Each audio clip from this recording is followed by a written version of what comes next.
They called him the man who tried to outpace the sun, a king who believed that the world was not a map of boundaries, but a stage set for ambition.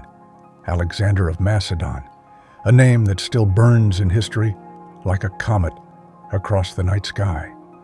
But behind the legend of the unstoppable conqueror lies a story far more human, far more fragile, and far more extraordinary than the myth suggests. From the moment he first opened his eyes, the world expected greatness. Yet even the greatest stories begin in uncertainty and in the shadow of doubt. He was born in the ancient kingdom of Macedon, a rugged land of mountain winds and restless tribes.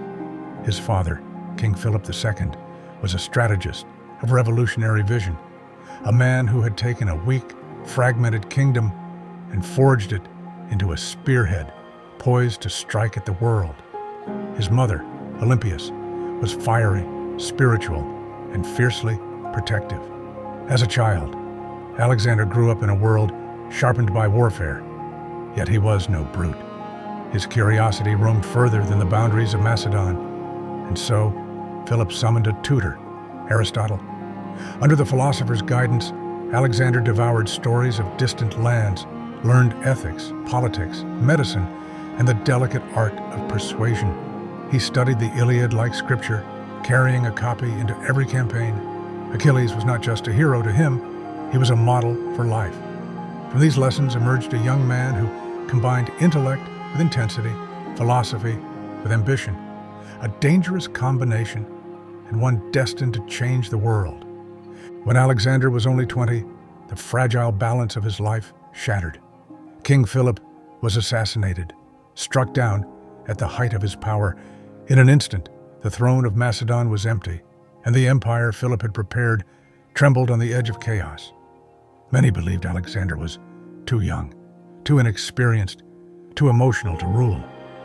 They were wrong. Like a storm breaking over the land, Alexander moved swiftly. He secured the loyalty of the army, Philip's greatest creation, and silenced rebellion before it ever took root. He crushed uprisings in Greece with precision and fury. When the ancient city of Thebes revolted, he destroyed it in a single, devastating blow. The message was unmistakable.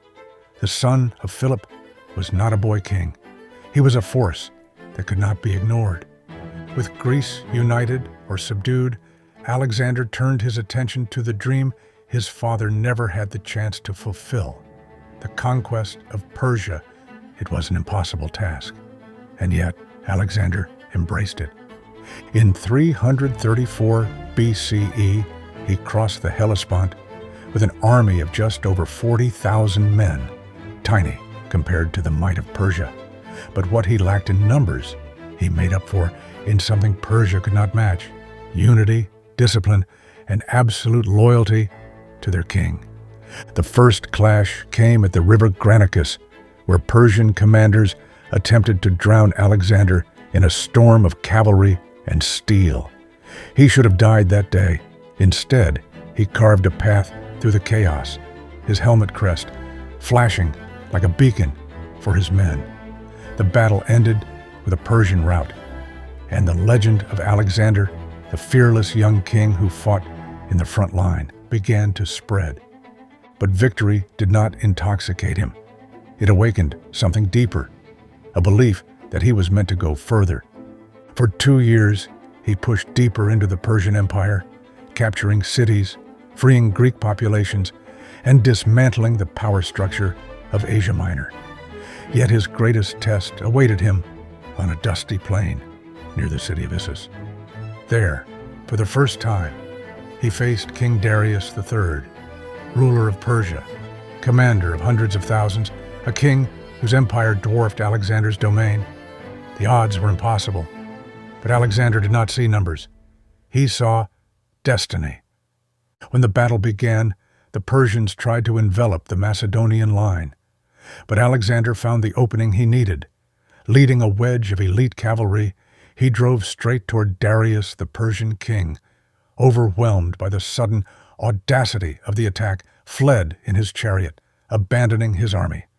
The moment Darius turned, Persia broke.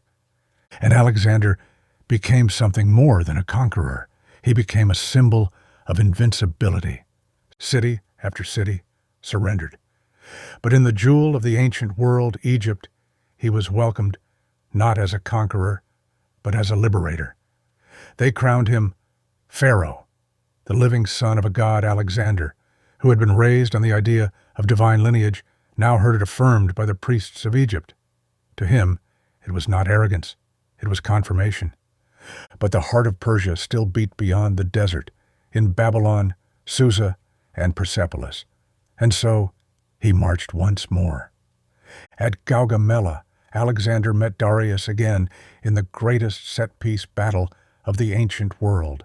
The Persians rolled out war chariots, scythed wheels spinning like razors. They fielded an army that dwarfed Alexander's forces several times over. But Alexander had anticipated everything. His strategies were poetry in motion. Once again, he struck at the Persian king. And once again, Darius fled. The Persian Empire fell soon after.